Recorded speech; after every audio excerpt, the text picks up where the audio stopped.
Amado e amada de Deus, aqui nos encontramos no nosso programa Cuidados para Acalmar a Alma. Hoje, dia 2 de junho, vamos juntos nos dedicar à Palavra de Deus que muito tem a nos ensinar. O Evangelho é de São Marcos, capítulo 12, versículo de 18 a 27.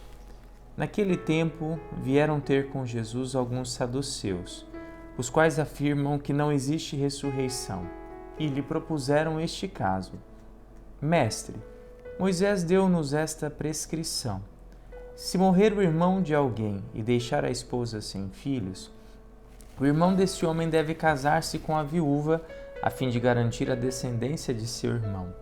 Ora, havia 7 irmãos. O mais velho casou-se e morreu sem deixar descendência. O segundo casou-se com a viúva e morreu sem deixar descendência. E a mesma coisa aconteceu com o terceiro. E nenhum dos 7 deixou descendência. Por último, morreu também a mulher.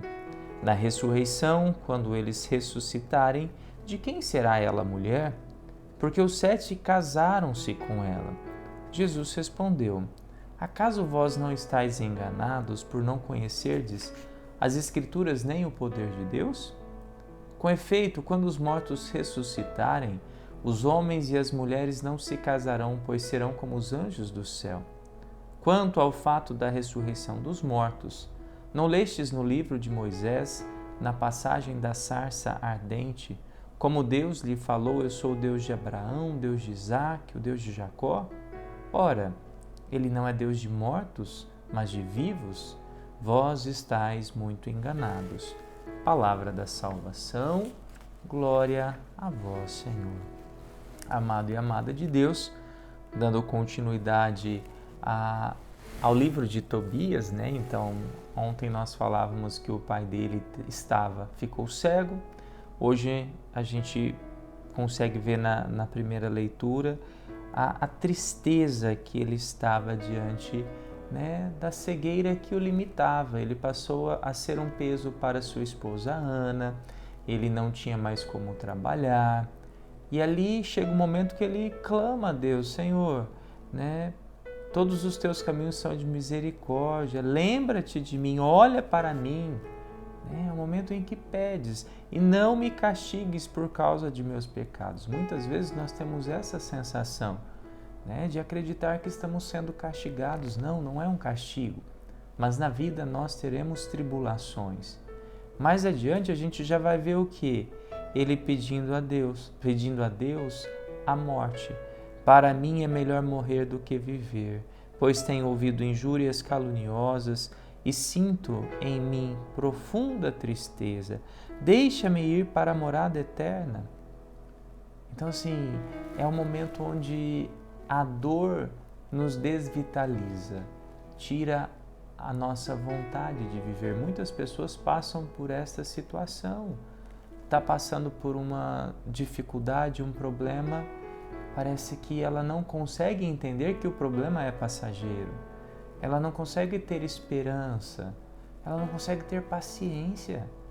Então tem muitos cristãos que são o cristão nisim miojo, é instantâneo, que é a graça instantânea. E não é. Eu preciso pedir e entender o tempo de Deus. Né? Aqui Tobit, ele não entende o tempo de Deus. Ele já fala: Senhor, olhe para mim. Mas como o Senhor ainda não olhou, então tira minha vida. Talvez é mais fácil. Né? Nós não podemos. Ainda bem que Deus, Ele sabe peneirar os nossos pedidos, porque muitas vezes pedimos cada bobeira, né? Quantas vezes Ele disse: nossa, podia morrer. Né? Não fale isso, nem na brincadeira. Né? E é tão interessante porque, juntamente com essa história, é apresentado a dor de Sara. Sara, que era filha de Raguel, Raguel. O que acontece com Sara? Sara, ela já havia se casado 7 vezes com 7 homens, mas os 7 homens morreram. Então ali ela está vivendo uma dor de não conseguir se casar, e ali, diante dessa situação, nenhum homem mais queria se casar com ela. E a escrava dela começa a falar que ela que está sufocando os maridos.